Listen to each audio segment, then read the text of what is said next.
Yes, hi. So I hope people can hear me. Do let me know if you can't. So my name's Simon Struthers, as mentioned, and Alex is we're going to do a bit of a double act here. The title is quite long, so I've shortened it to integrated hubs, and I'm going to talk around those hubs. So, I think Alison was brilliant in telling us kind of where we're up to and what we're aiming for. But imagine a world where a number of things happened. So, children and young people in a geographical patch could, oh, sorry, had consistent, established, and easy links to secondary care via their primary care team. They could see the secondary care paediatrician at their local practice. And they knew that the GPs could discuss their case with appropriate other professionals in MDTs. They had easy access to advice and help via a website and app. But really importantly, they knew that health professionals in their patch were also using that same website. So they were getting consistent messages. And they felt that the people looking after their care, and that includes, CAMs, physiotherapy, school nurse, health visitors, all the people around them in that dot diagram that Alison showed us could also discuss their cases if needed in regular MDTs in order to work together. And they could rely on this continuing, i.e., that it would be funded and that it wouldn't just be something that happened and then went away. So in addition, this model should be well liked by parents and staff. And for those of you who are around at the start, you saw we've done quite a lot of work looking at how parents, staff, and of course, young people like a model like this. It should be cost effective. It should be able to manage in that way. And we talked about population health. Sanjay mentioned this. We need to target the most vulnerable and the most needy. We need to better do that through this model. And of course, it should incorporate safeguarding. So this would be effective integrated care, wouldn't it? And I think integrated care is one of the few managerial words that has actually continued for a couple of decades. Most of them have kind of gone in and out of fashion. But integrated care hasn't. And that's because I think it's so important. So this, I'm quite happy to kind of steal this from Bob Claber and his team. So this is what they did originally in London. This is the Connecting Care for Children. And as you see, this is a kind of pictorial view of this with children, young people and the families in the middle, with engagement with things like Healthier Together and things like that. So engagement with things, specialist outreach, and that's not just docs, that's all sorts of other specialists, whether it be dietitians, whether it be CAMs, and including the voluntary sector. And getting the access right. So we heard that health visitors, the numbers are down, it's the drop-in clinics have gone, and we really noticed that. So it does need access. Around the centre is education, which is key to all and key to Healthier Together. And then the teamwork around this. And what they found in London is that this was incredibly popular from parents and young people, from GPs, and for the paediatric team who were also integrating in this. So what are hubs? So I'm a general paediatrician. I work in the South, and I've run a number of these. We have a number of in our area, but there are various different hubs all around the country, and they're all slightly different. But I'm just going to give you a kind of framework. So they're a group of GP practices or PCNs, a single PCN normally, population size around 25 to 70,000. And they have a patch paediatrician, and they're accessible by email, by phone, and then they can communicate easily with the primary care team. They have a multidisciplinary meeting, normally monthly. And I say hybrid virtual, and that's because it will be in a GP practice. Obviously, in COVID, it was completely virtual, but it means that people can drop in virtually at any point.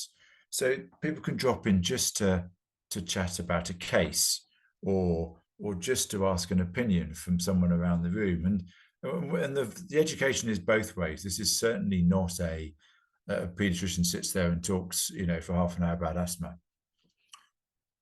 We have different professionals attending. So sometimes we have health visitors, sometimes we have a dietitian, sometimes we have an allergist, sometimes we have CAMs.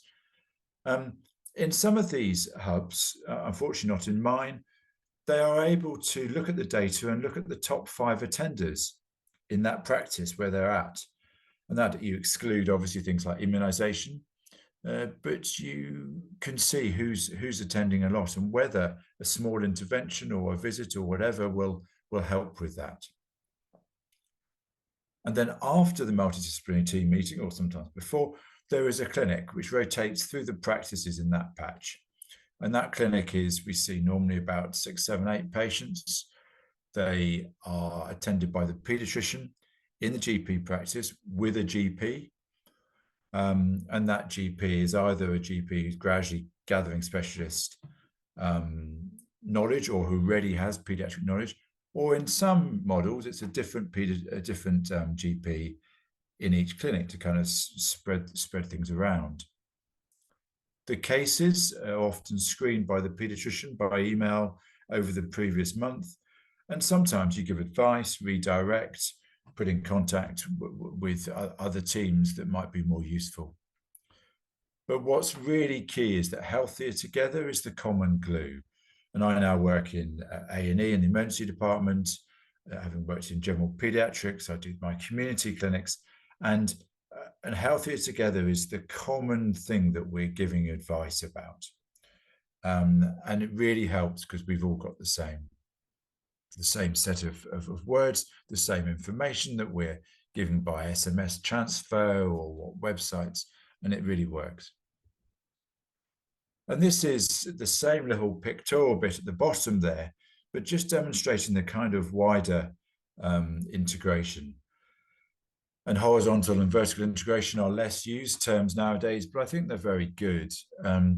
So if you look upward, the vertical integration, we actually use this model for some of our tertiary care teams that come and visit us in Winchester from Southampton.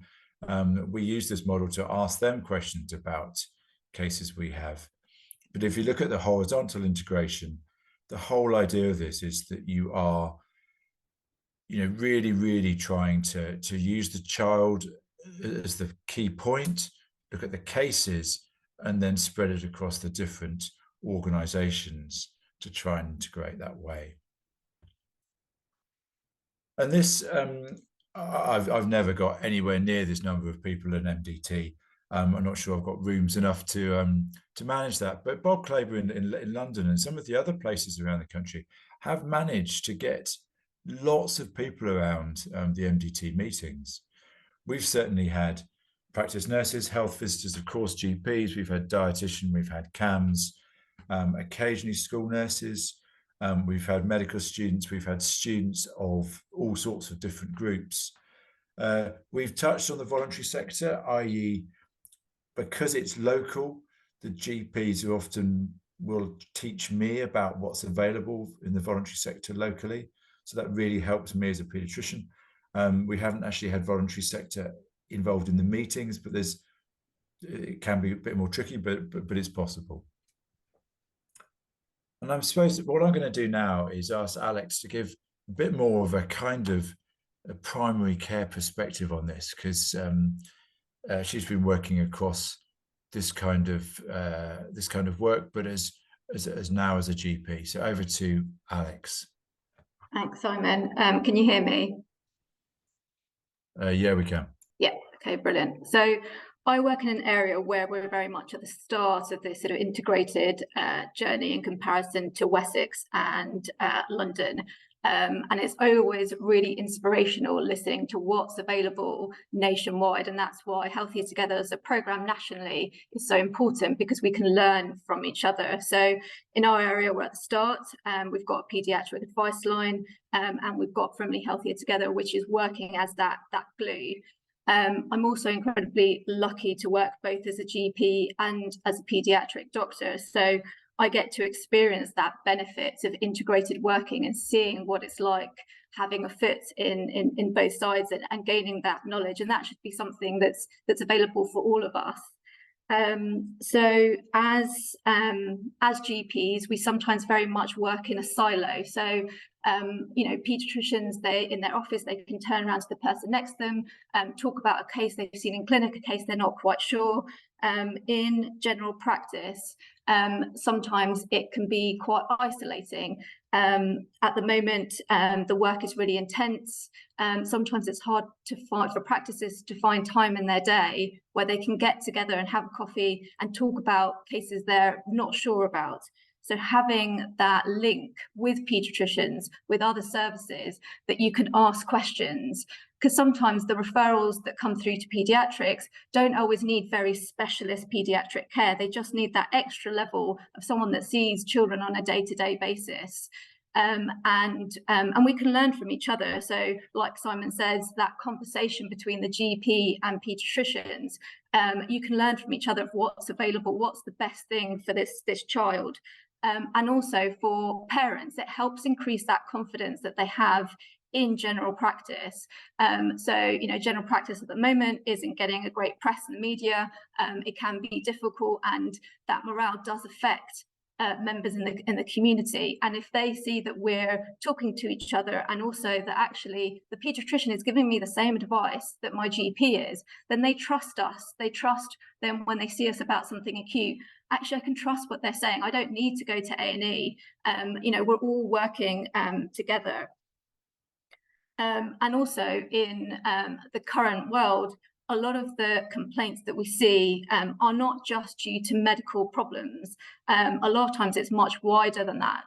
Similar to sort of what Alison said, a lot of what we see is, a huge complexity. It's what's going around, what's from the social side, cost of living, being able to access, exercise, healthy food, what stress is going on at school, all the extra issues that are involved with presentations that present in medical ways. And if we're working in this MDT approach, then actually we can focus on those individual aspects and not just think about it as the medical complaint. And actually we can give the outcome, a much better outcome for that child, because we're looking at everything. It's been done in elderly care. So in elderly care, it's now, the common thing that people will be working in MDT teams, and that's the utopia really for children as well. And for the elderly, it's massively reduced the numbers coming into hospital, more people being able to be looked after at home, and also their quality of life is improved because they're in their own setting. And we should be wanting this not just for the end of life, but also for the beginning of life, and it will reduce the problems that we have later on. As children get older and take those issues that we haven't solved in childhood over through to adulthood. So Simon, I'll pass back to you. Thanks, Alex. So let's just move on to my next slide, which seems to not be working.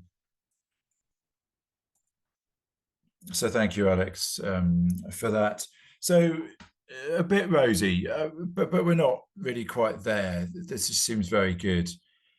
There are a number of gaps and barriers that we find both locally in trying to roll out this type of integrated care and hub, and in other parts of the UK.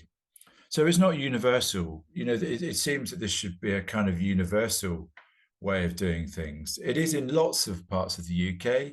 It's quite extensive in Scotland. Northern Ireland has got quite a lot, lots in London, all over the place. This is being developed. It is moving along relatively slowly. where are the barriers? Well, understandably, GPs at the moment, can't breathe. They haven't got enough time. So adding something new is quite hard. Secondary care, equally, you're dealing with paediatricians who are doing on calls and things. Health visitors, are really stuck to try and attend some of these things because of limited time. Finance, we have had it financed around here, mainly thanks to a lot of work carried out by Sanjay. But it's very hard to get it financed in different areas, everyone wanting slightly different slants on the money side of things. I mean, COVID's produced a lot of apathy and fatigue for new problems and new things to start. And the colleges, the Royal College of Paediatrics and Child Health, have really got on board now, but colleges and official organisations are slow to promote this. It's really hard to get all the groups. I wouldn't want all the groups to join the MD2. I would drown if I had that many. But I mean, Alison mentioned the fact that the GP numbers have gone down. I mean, it's really hard even for health visitors who would be really important in this to attend, even for short periods of time. The population health data, it is available, but it's not easy. It's not given to me. So what we know is that within 10 minutes, we can look at the top 5 attenders in a GP practice, but we should be able to add in 111 data from that, add in the attendances to emergency departments, add in admissions, and then you'd get a really, really good look, especially if you had a deprivation score or some social services input. You'd have a lovely, lovely set of people and young families that you could really help. But that isn't given to us, and it's hard, and I've tried. And I have to say this, it's been really hard getting quick support or even slow support from a number of different organisations in the past, whether it be going back to CCGs, whether it be the ICBs and ICSs.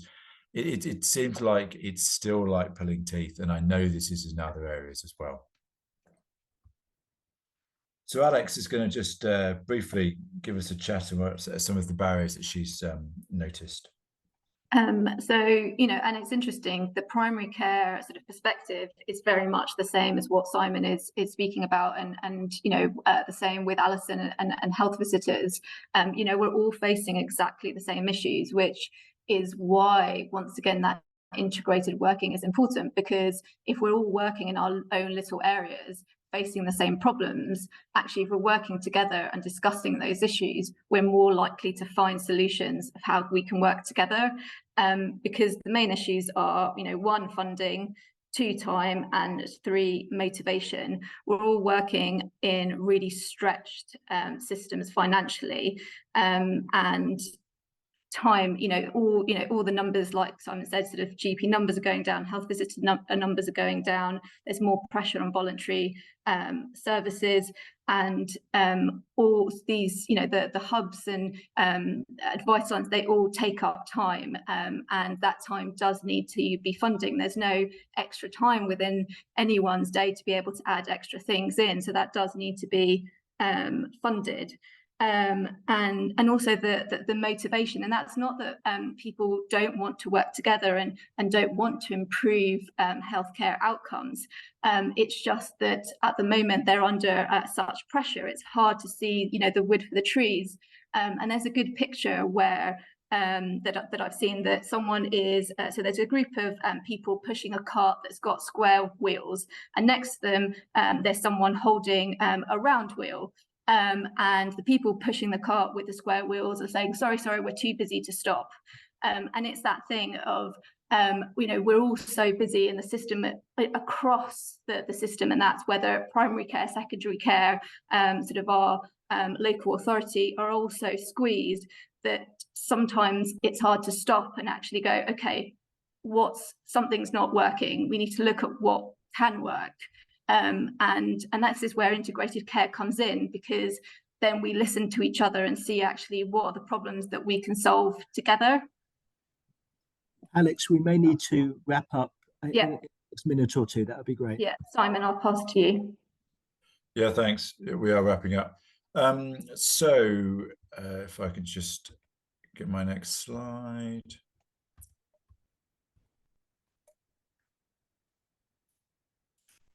Well, I would wrap up. There we go. So integrated care hubs.